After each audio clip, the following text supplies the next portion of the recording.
Welcome to the next episode, everybody. We've got a crack on this exhaust manifold. It's right along the bottom. Can't really see it, but I could feel it. It's definitely cracked right along this edge. I'll get you a better shot once we get it off. But we're gonna go ahead and replace this with the new GLM, and I'll show you that part here in a minute. We've got to get the riser off and all the worm clamps and all the hoses off the front. So bear with me here.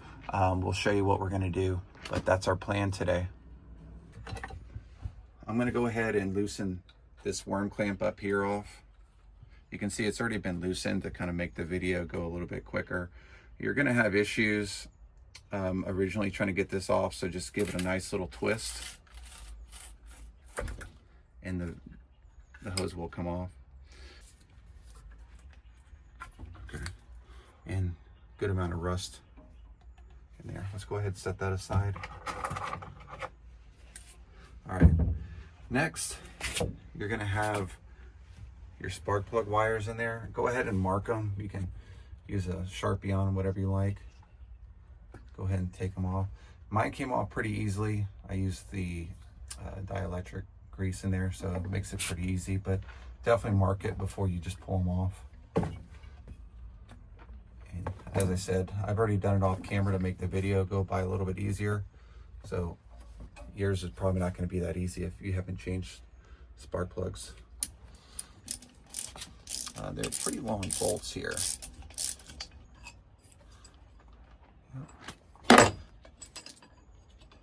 And one more. All right, so that's going to loosen the riser off, but you also have these two little guys back here. So these are going to be kind of a bugger to get off. So when you go to loosen them, just make sure you get them loose enough where they'll actually spin like that. And then they should be able to spin all the way around. I kind of set them over towards the back a little bit. And you'll need a flathead typically to get in here and just work this flathead all the way around so it could separate the rubber from the riser. So from there, you just basically pick up on the riser itself, and I like to give it a little twist like so, and it should, with a little bit of patience, come out here.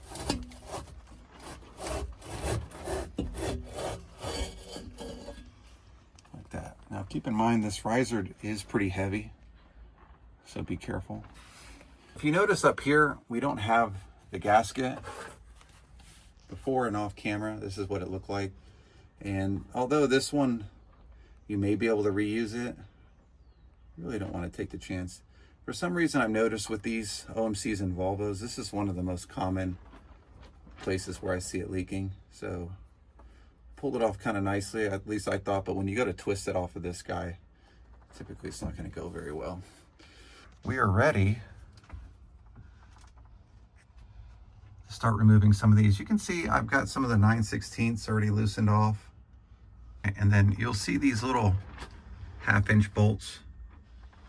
There's 3 of them. I always miss them from myself working from the top, but get an extension in there and they'll come out pretty easily.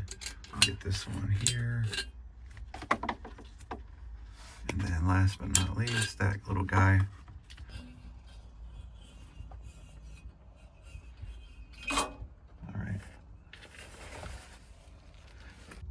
That's pretty much it. I mean, that's the nuts and bolts on how to get these off. Some things I would tell you is obviously this flange area. Work really hard to try to get those clean. And if you're using a wire brush at all, just double checking into these holes here. Make sure you didn't get anything in there. Use a magnet. And then obviously chase your holes there. Make sure your threads are clean. See, that's exactly why. Here's a good shot of the exhaust manifold. And there's some things I'm going to point out. Obviously, you should be able to see this huge crack we have here. And what this is from is overheating. The impeller died. And obviously, this was just shooting out red hot exhaust. This cast iron design is not designed for it. And it gave us this big crack.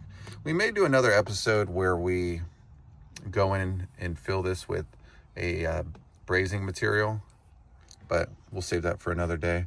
And you see this little guy on the end. If you haven't seen this before, this is part of the winterization process. You can go ahead and take this worm clamp off and drain the water out of your exhaust manifolds. One of the things to call out with this old design, the original design from OMC and Volvo Penta, the same thing, is this water passage here. The new GLM, which is over here, this one, it's by the way, it's 51490. This design does away with this water passage there. Let's look in the box since we're here. All right, it's for the riser. And then obviously you need one of these. If you're doing spark plugs, whatever, definitely need one of them, especially for the exhaust manifold. Part numbers, there you go, 33790. Not one for the riser there. And then in the box, got these. This is what's awesome here. I'll tell you what, this style drain compared to this style, this is like, after years and years, for, you know, winterization purposes, getting this off is tough, especially since it's in the back. Now you can just unscrew that, drain your exhaust manifold. All right, so that's pretty much it. One other call out, and I'll show it to you later on in the video too, because I don't want to pull it out of the box right now, is the new design, like I said, gets rid of this water pipe. And I think since this water pipe is gone, changing out spark plugs with this newer design is going to be completely different. So I'm super excited about that. No more like really weird tools to be able to get these spark plugs out. It's just going to be a straight shot, bam, bam, and then one on the end. Or depending on which side it is, it would be at the front. But no more weird tools anymore. We'll just be able to get in there, swap out spark plugs on a regular basis. Here is the new GLM exhaust manifold. We've got a little drain here on the side, and I added a little bit of thread sealant compound over there. Spark plugs with never sees on it.